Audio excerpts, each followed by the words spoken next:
வணக்கம் நண்பர்களே. ஏற்கனவே கோடுகளை நல்லா பயிற்சி பண்ணியிருப்பீங்க அப்படின்னு நினைக்கிறேன். இன்றைக்கி நாம் பார்க்க போகிறது வடிவங்கள். இருபரிமாண வடிவங்களை பற்றி நம்ம இன்றைக்கி எப்படி வரைஞ்சி பார்க்குறது அப்படின்னு பார்க்கலாம். ஒரே ஒரு உயிரெழுத்தை கொண்ட மொழி உலகில் இருக்கிறதென்றால் அது ஓவியம் மட்டும்தான். அந்த உயிரெழுத்து கோடு. அப்படிப்பட்ட கோடுகளை நம்ம பரிச்சயப்படுத்தியாச்சு. அதுக்கான பயிற்சியை நம்ம மேற்கொண்டாயிற்று. நீங்கள் நல்லா பயிற்சி பண்ணிருப்பீங்க அப்படின்னு நினைக்கிறேன். இன்றைக்கி நம்ம இந்த வடிவங்களை எப்படி பயிற்சி பண்ணுறது அப்படிங்கிறது, மிகச் சுலபமாக எப்படி பயிற்சி பண்ணுறது அப்படிங்கிறத பற்றி நம்ம பார்க்கலாம்.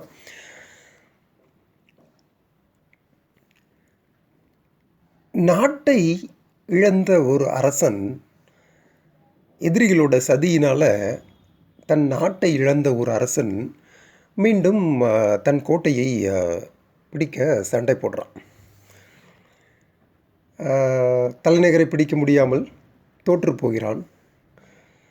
மாறு வேடமிட்டு நாட்டினுள் அலைந்து திரியும் அவன் பசி மிகுந்து ஒரு இடத்தில் உண்ணுவதற்காக அமர்கிறான். அவனுக்கு ஒரு முதியவள் சோறிடுகிறாள். உண்ண அமரும்போது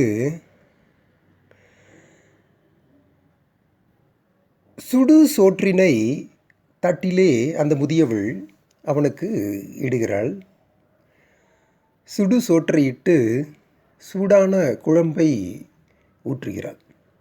மிகுந்த பசியில் இருந்த அரசன் உடனே உணவை உண்ணுவதற்காக தன் கையினை சோற்றின் நடுவிலே வைக்கிறான். உடனே கை சுட்டு விடுகிறது. சுடுசோறு அல்லவா, கை சுட்டு விடுகிறது. உடனே அம்மூதாட்டி சொல்கிறாள், மகனே, ஒரு ஓரத்திலிருந்து சிறிது சிறிதாக சாப்பிடு, அப்போது உன் கை சுடாது. ஓரத்தில் இருக்கும் உணவு ஆறியிருக்கும். நீ அதை சாப்பிட்டு உண்டு முடித்த பின்னர் நடுவில் இருக்கும் உணவை உண்ணலாம். அப்போது நடுவில் இருக்கும் உணவும் ஆறியிருக்கும் என்று சொல்கிறாள். அரசனுக்கு பொட்டில் அடித்தாற் போல ஞானம் பிறக்கிறது. அப்போது அதனை கேட்ட அவன் உடனே சிந்திக்கிறான், நாம் இதுவரை நேரடியாக நாட்டின் மத்தியில் இருக்கும் கோட்டையை பிடிக்கவே முயன்று தோற்றுப்போனோம். ஆனால் நாட்டை சுற்றி இருக்கும் ஊர்களை பற்றி நாம் சிந்திக்கவே இல்லை.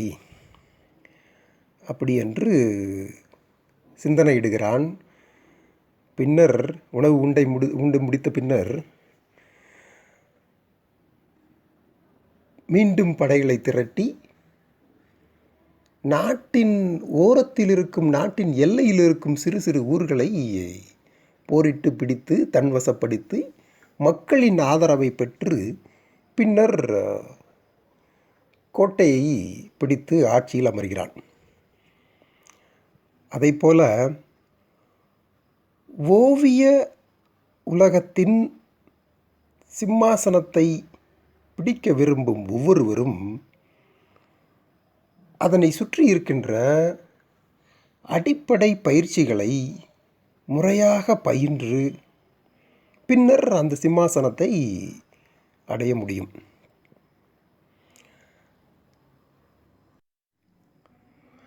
சரி நண்பர்களே, இன்றைக்கு நாம் இந்த பயிற்சியை சிறப்பாக முடித்தாயிற்று.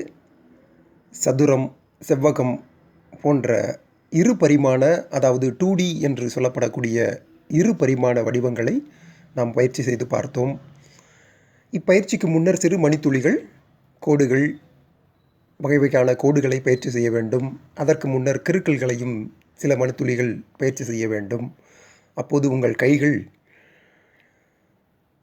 மிகுந்த பயிற்சினையும் சுலபமாக கோடுகளை வரைவதற்கான பயிற்சியையும் பெறும்.